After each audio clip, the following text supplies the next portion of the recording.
Buenas a todos. En la actividad pasada concluiste el tema de tanatología. Conociste así aspectos relacionados con los fenómenos de la muerte. Hoy estudiaremos la traumatología médico-legal, que es la parte de la medicina legal encargada de estudiar los traumatismos de interés médico-legal que reciben los seres humanos. Los objetivos que nos proponemos en la actividad orientadora de hoy son interpretar los diferentes cuadros lesionales originados por traumatismos de interés médico-legal, identificar los diferentes agentes que producen traumatismos de interés médico-legal y describir la clasificación legal de las lesiones que tipifican al delito de lesiones, en función de la formación del médico integral comunitario. Para dar cumplimiento a los objetivos mencionados, estudiaremos los traumatismos en medicina legal, las contusiones, las heridas, los agentes vulnerantes, las caídas y precipitación. Las quemaduras y su etiología médico-legal, lesiones en los accidentes de tránsito, de ellas las lesiones frecuentes en el peatón y en el conductor, las heridas por arma blanca, su clasificación y características principales. Además, las heridas por proyectiles de arma de fuego, el orificio de entrada y de salida, trayecto del proyectil, la distancia de los disparos, deformación y fragmentación del proyectil, clasificación legal de las lesiones, trascendencia médico-legal de la historia clínica. De forma general, los agentes vulnerantes se clasifican como agentes físicos. Son los más frecuentes en la práctica médica diaria y son los que se estudian en el presente tema. Agentes químicos, que a su vez se agrupan en dos tipos, los que actúan a nivel local y producen quemaduras, como los cáusticos, y los que actúan a nivel sistémico produciendo intoxicaciones. Estos se estudiarán en el capítulo dedicado a la toxicología médico-legal. Los agentes físicos se clasifican como mecánicos y no mecánicos. Ellos producen lesión por su acción mecánica y por su acción radiante, respectivamente. Así, los que actúan por acción mecánica son los objetos contundentes y los objetos con filo y o punta. Los que lo hacen por acción radiante actúan por la temperatura. Los objetos contundentes producen contusiones de primer, segundo, tercer y cuarto grado, incluidas las heridas por arma de fuego. Los objetos con filo y o punta producen las heridas cortantes, perforantes, cortoperforantes y cortocontundentes. La temperatura produce quemaduras de primer, segundo, tercer y cuarto grado o carbonización. El médico siempre debe ser capaz de actuar correctamente ante un lesionado. Así debe identificar las lesiones, asociarlas al agente que las produjo, tratarlas correctamente y posteriormente describirlas en la historia clínica. Esto es necesario, pues hay que tener en cuenta que las lesiones pueden desaparecer con el tiempo o ser modificadas por el propio actuar del médico en el intento por salvar la vida del paciente o para evitar secuelas futuras, lo cual puede influir en la posible repercusión jurídica del hecho.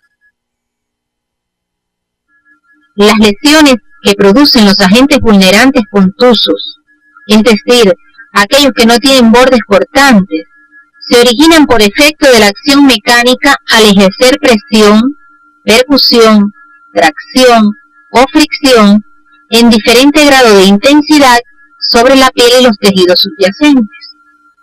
En medicina legal, las contusiones de primer grado tienen gran importancia debido a que permiten sospechar la existencia de lesiones internas, indican la dirección de la fuerza aplicada y la data de la lesión. Además, pueden orientar y contener indicios del objeto que las originó. También orientan sobre las causas de muerte. Las más importantes son la hiperemia contusa, ejemplo, una cachetada; la excoriación, ejemplo, un arañazo; y la equimosis. Las equimosis son hemorragias en los tejidos subcutáneos por la ruptura de vasos originando la extravasación sanguínea. Esto solo ocurre cuando hay circulación y coagulación de la sangre. Por tanto, su presencia es un signo de vitalidad. Tienen gran importancia médico-legal porque, aparte de ser un signo de vitalidad, permiten determinar la data en que se originó e inferir el objeto probable que las produjo. En la figura se observan equimosis en riel, producidas por un objeto alargado y cilíndrico.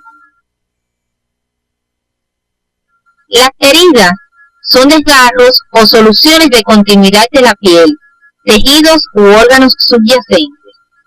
Se originan mediante dos mecanismos fundamentales: la compresión de los tejidos hasta que se vence su elasticidad y la separación o el corte de sus fibras. En el estudio médico-legal de las heridas interesan las variedades de heridas contusas y heridas complejas, las cuales son aquellas en las que actúa más de un mecanismo de producción. Ejemplo, caídas, precipitaciones, mordeduras, aplastamientos y arrancamientos. La herida contusa es la solución de continuidad de la piel por acción de un objeto contundente que actúa por compresión o por tracción.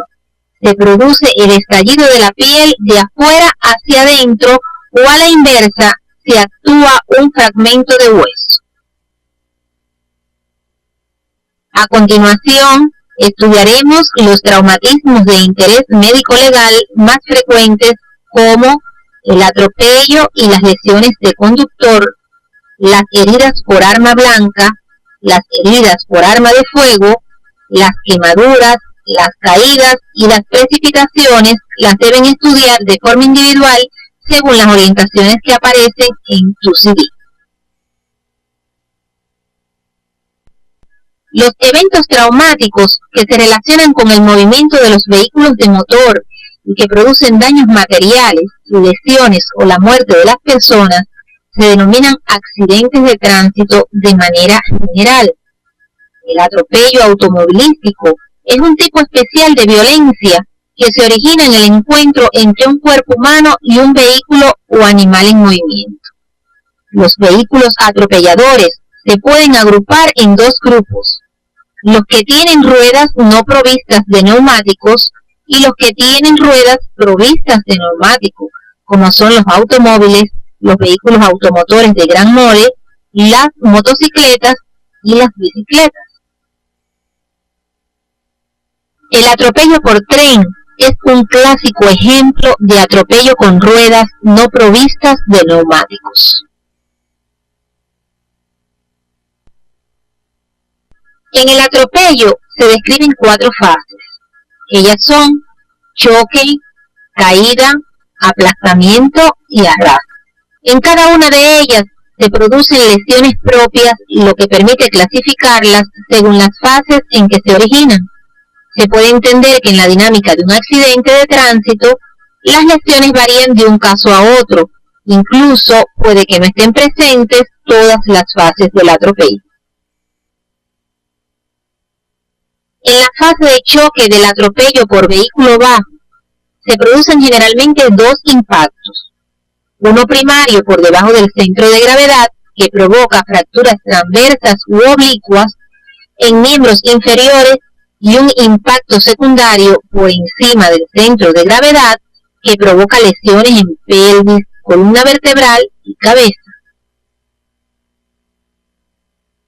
En la fase de caída, el cuerpo cae al pavimento después del choque, lo cual puede originar heridas contusas, lesiones craneales graves por efecto del golpe y contragolpe, fracturas sacroiliacas, así como fracturas y luxaciones de la columna vertebral.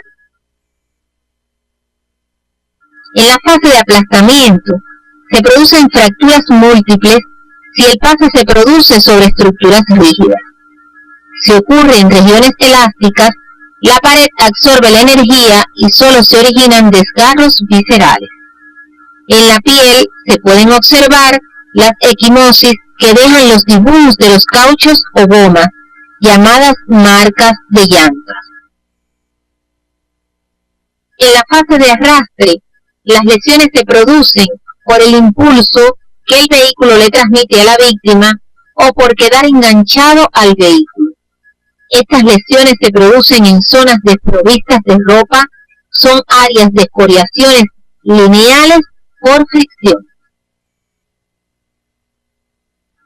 El mecanismo de producción de las lesiones permite interpretar la formación y secuencia de las lesiones externas e internas encontradas en víctimas de traumas según el agente que las produce, el origen vital o no de las lesiones, la data de las lesiones, así como descartar, afirmar o sospechar la etiología médico-legal del caso en estudio.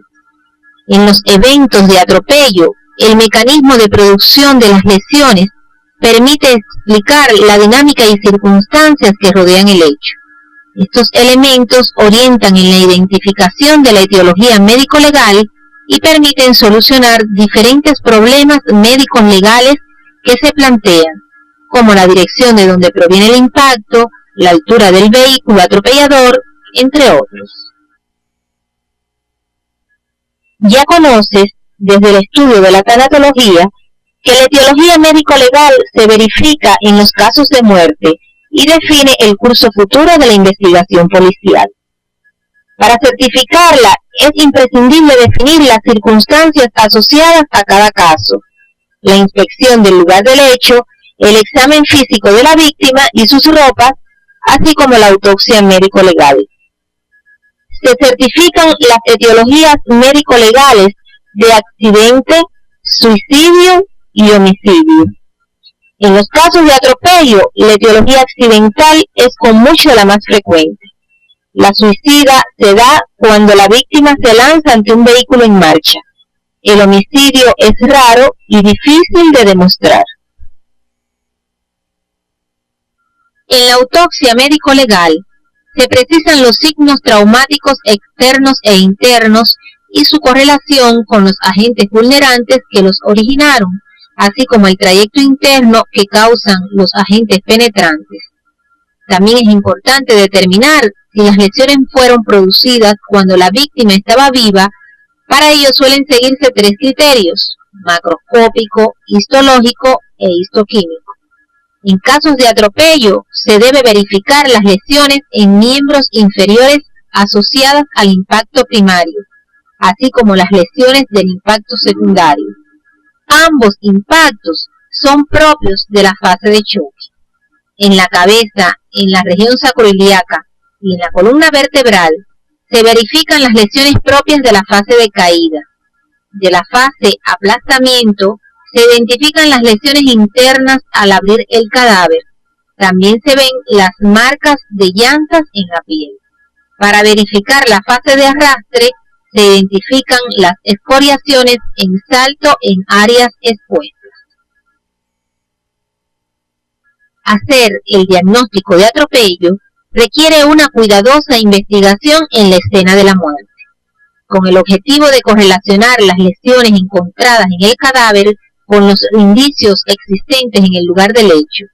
Además, son valiosas las huellas de frenado en el pavimento, los fragmentos de vidrio o de plástico y las escamas de pintura.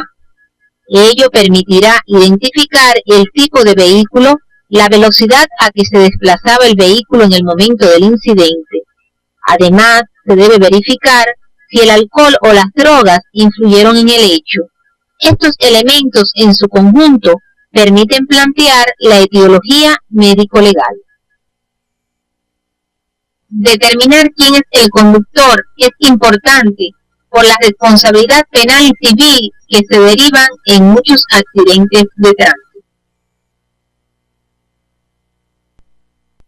En el mecanismo de producción de las lesiones en el conductor, En el choque frontal se produce la proyección hacia adelante y arriba de los ocupantes del vehículo, los cuales son despedidos de sus asientos si no usan el cinturón de seguridad.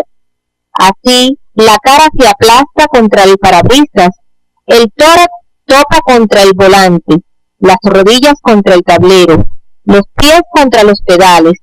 Después vuelve al asiento y pega la nuca sobre la barra superior del respaldo del asiento, lesionando el cuello.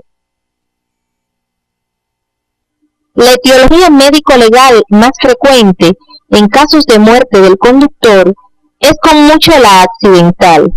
La suicida se asocia a problemas psiquiátricos. La homicida es menos frecuente. La muerte natural puede sobrevenir mientras se conduce el vehículo.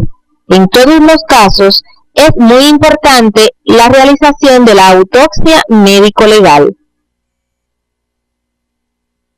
En el conductor se producen lesiones en la parte anterior del cuerpo con predominio en su lateral izquierdo. En el tórax se ve el efecto del impacto contra el timón o volante que hay que verificar en la autopsia. Además, realizar estudio toxicológico. Cuando se produce un accidente de tránsito, se originan diferentes problemas médico-legales. Así hay que responder preguntas como: ¿quién es el conductor del vehículo? ¿Se encontraba bajo los efectos del alcohol o de las drogas? ¿Cuál es la etiología médico-legal en la muerte del conductor? Hasta aquí hemos visto la clasificación de los agentes vulnerantes, las contusiones y la conducta médica a seguir ante un lesionado. Además, las principales lesiones de atropello y del conductor en casos de accidente de tránsito. Estos aspectos los profundizarás en la bibliografía que aparece en tu CD de estudiante, siguiendo las indicaciones de la guía didáctica elaborada para este tema y la ayuda de tu profesor. A continuación, estudiaremos las heridas que producen las armas blancas y las armas de fuego. Las heridas por arma blanca son lesiones producidas por instrumentos lesivos manejados manualmente que atacan la superficie corporal con un filo, una punta o ambos a la vez. Las armas blancas se clasifican como instrumentos punzantes, instrumentos cortantes, instrumentos cortopunzantes, instrumentos cortantes y contundentes. Además, se describen los instrumentos dislacerantes que producen heridas con gran laceración, como en el caso de las sierras, serruchos, tenazas, limas, dientes, y los instrumentos punzodislacerantes, en los que actúan el efecto de punta con la laceración que origina el arma, como es el caso de los arpones, astas de animales.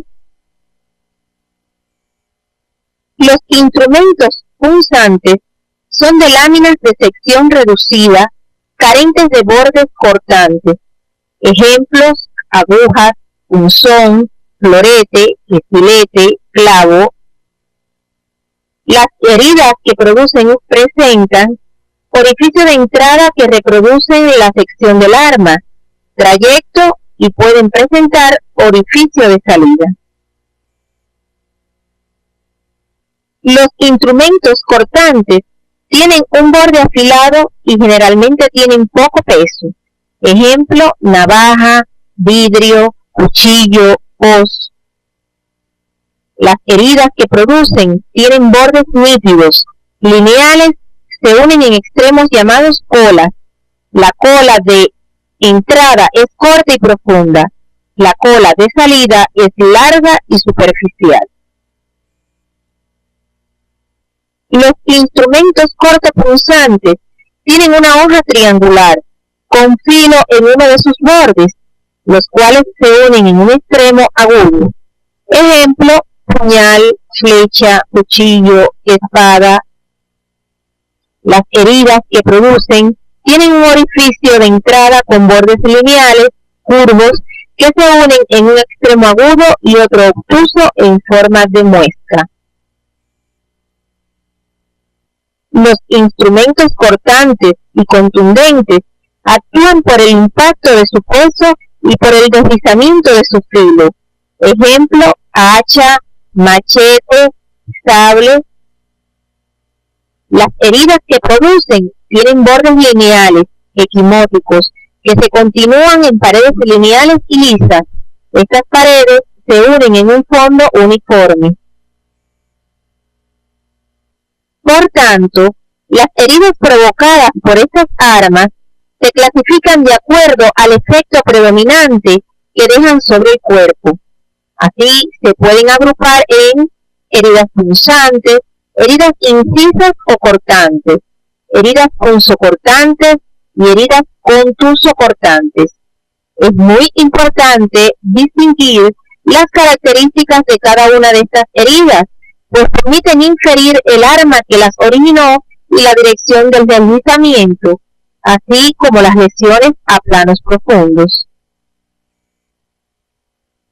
El mecanismo de producción de las lesiones permite relacionar el cuadro lesivo con el tipo de arma empleada, la dirección de deslizamiento, el orden en que se produjeron las heridas, la causa de la muerte, así como si la víctima intentó defenderse o si las lesiones fueron originadas por la misma víctima. Para precisar la etiología médico-legal, en los casos de heridas por arma blanca, es imprescindible evaluar el lugar del hecho, donde se debe ver la presencia del arma, desorden, huellas, impresiones de sangre, posición de la víctima en relación al arma, así como la autopsia para verificar heridas de defensa, presencia de heridas de vacilación, dirección de las colas respecto a la mano armada ensangrentada, la profundidad, localización, número, cuál fue la herida mortal.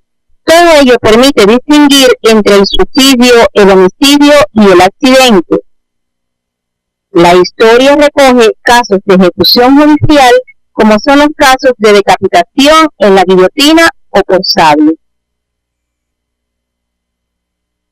En la autopsia médico-legal hay que precisar si la víctima tiene señales de lucha, heridas de defensa, número y situación de las heridas, características de las heridas, presencia de sangre en la mano del arma.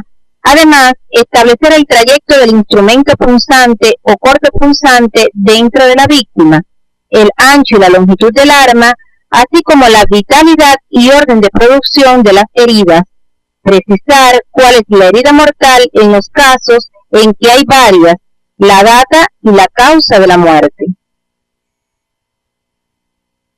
Los problemas médico-legales más frecuentes que se plantean ante una víctima de heridas de arma blanca son vitalidad de las heridas.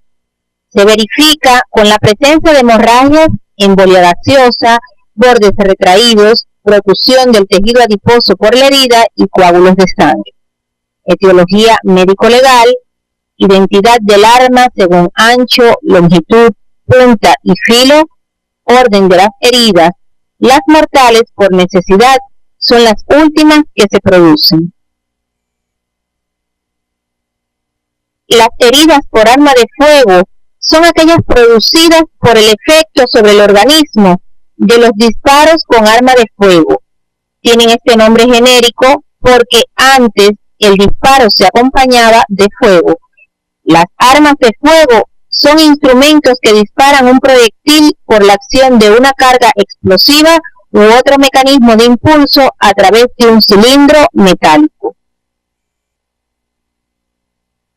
Las armas de fuego se pueden clasificar según por la carga que disparan, proyectil único, la mayoría de las armas, y proyectil múltiple, perdigones. Por la construcción del arma, típicas, las armas comerciales, y las atípicas de producción casera. Por el alcance se clasifican en arma corta, pistola y revólver, y arma larga, carabina, fusil y escopeta. Las lesiones originadas por arma de fuego se clasifican en orificio de entrada, trayecto y orificio de salida. Para diagnosticar y diferenciar el orificio de entrada, hay que tener presente que en la salida del cañón, la bala se acompaña de llamas, gases, granos de pólvora, negro de humo, residuos de fulminante, partículas metálicas del proyectil y del cartucho, elementos estos que dejan su impronta en el orificio de entrada según la distancia del disparo, por lo que es importante interpretar estas variaciones. El orificio de entrada en las heridas por arma de fuego tiene características generales dadas por orificio propiamente dicho, anillo de enjugamiento que circunda el orificio, es un reborde de color negruzco debido al polvo y al lubricante que el proyectil arrastra a su paso por el cañón. Anillo de contusión es la zona de color rojiza desprovista de epidermis que circunda al orificio. Se observa apergaminada por fuera del anillo de enjugamiento. Una de las variantes del orificio de entrada es cuando se produce a boca tocante, al tomar características peculiares. Así se producen heridas descritas como signo de Benassi cuando el disparo se hizo sobre el cráneo y en boca de mina de Hoffman cuando el disparo se hace sobre zonas blandas. En el orificio de entrada a quemarropa se encuentran, aparte del orificio, incrustación de granos de pólvora y quemaduras. También están los orificios de entrada a corta distancia y a larga distancia. En este último solo están presentes el orificio y los anillos de contusión y enjugamiento. Otra variedad del orificio de entrada es cuando se produce por disparo de escopeta de caza de doble cañón a boca tocante. El orificio de salida tiene los bordes evertidos, de forma irregular, con ausencia de los anillos de enjugamiento y de contusión. Además, es más grande que el orificio de entrada. El mecanismo de producción de las lesiones permite diferenciar el orificio de entrada del orificio de salida. Explica las variaciones que presenta el orificio de entrada según la distancia del disparo y por tanto permite determinar dicha distancia, así como las posibles variaciones en el trayecto del proyectil dentro de la víctima y en el orificio de salida. Para determinar la etiología médico-legal de las heridas por arma de fuego, es imprescindible evaluar el lugar del hecho y en él verificar la presencia del arma, desorden, huellas, impresiones de sangre, posición de la víctima en relación al arma, espasmos cadavéricos, dirección del disparo, distancia, número de sonidos de disparo, de casquillos y de heridas. Pues es necesario diferenciar entre suicidio, homicidio y accidente.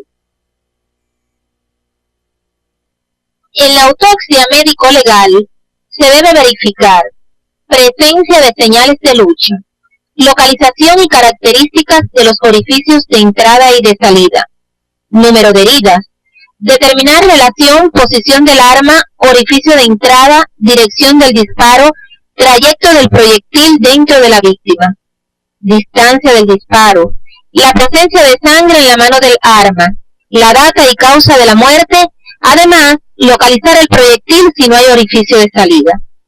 En el vestuario, precisar impregnaciones de los elementos que acompañan al proyectil para verificar distancia del disparo, el trayecto y localización de los orificios antes de iniciar la autopsia. Sin su estudio, no es confiable la verificación de la distancia del disparo. Los principales problemas médico-legales que se plantean en las heridas por armas de fuego son determinar la distancia y dirección del disparo, posición probable del agresor respecto a la víctima, orden de las heridas, etiología médico-legal, vitalidad de las lesiones. Hasta aquí hemos visto las heridas que producen las armas blancas y las armas de fuego.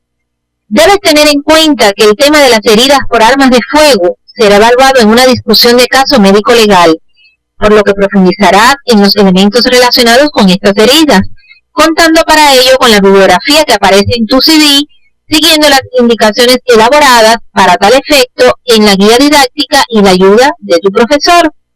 Recuerden que las quemaduras, las caídas y las precipitaciones las deben estudiar de forma individual, teniendo en cuenta las recomendaciones que se dan para su estudio en el CD de estudiantes. A continuación, estudiaremos la conducta que se sigue ante un individuo que puede ser víctima de un delito de lesión. Desde el punto de vista jurídico, lesión es toda alteración anatómica, funcional o psíquica que una persona cause a otra sin ánimo de matarla, mediante el empleo de una fuerza exterior. En estos casos, cuando hay responsabilidad penal, se conforma un delito de lesiones. Tipificar el delito de lesiones corresponde al Código Penal de cada país. Sin embargo, de forma general, muchos países clasifican las lesiones como lesiones leves, lesiones graves, lesiones gravísimas. De forma general, también se asumen criterios semejantes para clasificar las lesiones de acuerdo al grado de incapacidad de la víctima para realizar sus actividades cotidianas de forma temporal o permanente, debilitamiento de la salud, de un sentido, de un órgano, un miembro o una función, peligro para la vida, marcas indelebles en el rostro, incapacidad para engendrar. Para hacer el diagnóstico médico-legal de las lesiones, se debe realizar dos reconocimientos al ofendido.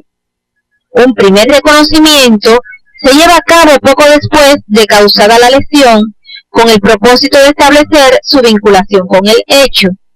Un segundo reconocimiento, un tiempo prudencial después de la fecha en que se causó la lesión, para valorar la cicatriz resultante. Después que el médico legista o perito realiza el segundo reconocimiento, está en condiciones de dar la calificación de las lesiones, teniendo en cuenta el resultado final en la víctima. Este último dictamen es el que tiene en cuenta el juez para dictar su sentencia. Ante la solicitud de la autoridad competente o en la historia clínica de una víctima de lesiones, todo médico debe describir correctamente las lesiones, por la posible repercusión jurídica que puedan tener en la conformación de un delito de lesiones. Para ello, deben tener en cuenta los siguientes criterios: las características que señalan su naturaleza dadas por variedad, forma, dimensiones y bordes, localización topográfica de las lesiones con señalamiento correcto de las regiones anatómicas, número de lesiones, dirección de donde proviene la agresión, profundidad, al describir por planos anatómicos si penetran o no en cavidades esplácnicas.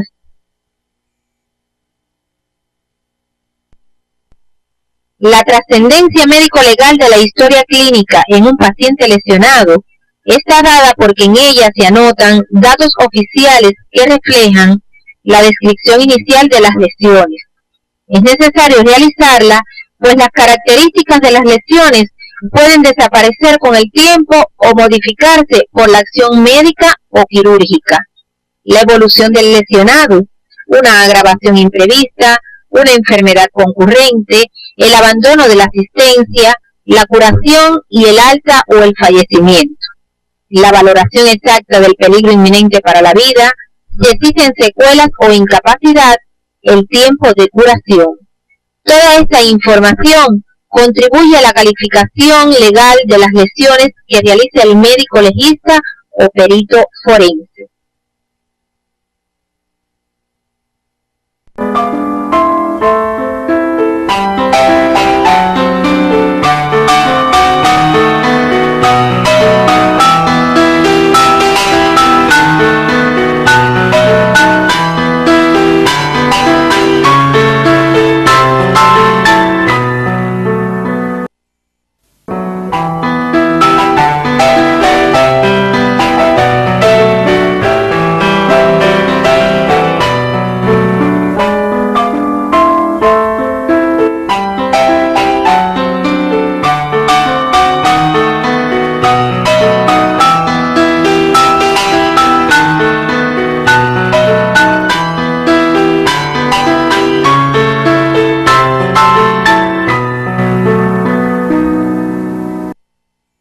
Hasta aquí hemos estudiado y conocido lo relacionado con la traumatología médico-legal. En la próxima actividad orientadora se estudiarán las asfixias de interés